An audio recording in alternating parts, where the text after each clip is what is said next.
গতকালের একটা ভিডিও দেখাই আপনাদের। রাজ্যের বিরোধী দলনেতা বিজেপি বিধায়ক শুভেন্দু অধিকারী এবং তার সঙ্গে তৃণমূল বিধায়ক তপন চট্টোপাধ্যায়ের বচসা বাকবিতণ্ডা বিধানসভায়।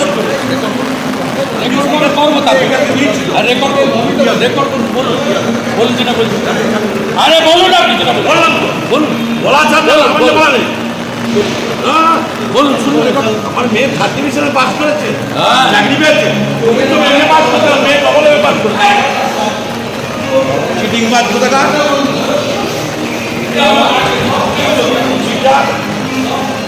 বড় বড় কথা বলছে। এইরকম বাকবিতণ্ডা বিধানসভা চত্বরে ভয়ের পরিবেশ তৈরি করছে, সেরকমই মনে করছেন স্পিকার। তাই দুজনকেই সংযত হওয়ার বার্তা দিচ্ছে।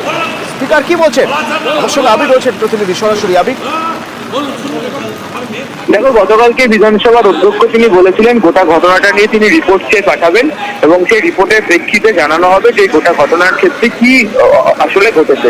এদিনকে তিনি বিধানসভা অধিবেশন কক্ষের মধ্যেই জানান যে ঘটনাটি ঘটেছে সেটা অনভিপ্রেত, এই ঘটনাটা ঘটা উচিত হয়নি।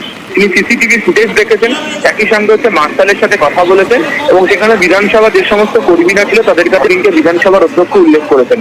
একই সঙ্গে তিনি মনে করিয়ে দিয়েছেন যে যদি নিজের মধ্যে যে সংযোগ, সেই সংযোগের ক্ষেত্রে একটা অভাব পরিলক্ষিত হয় এবং সেটাকে কাম্য করিয়ে দিয়েছেন।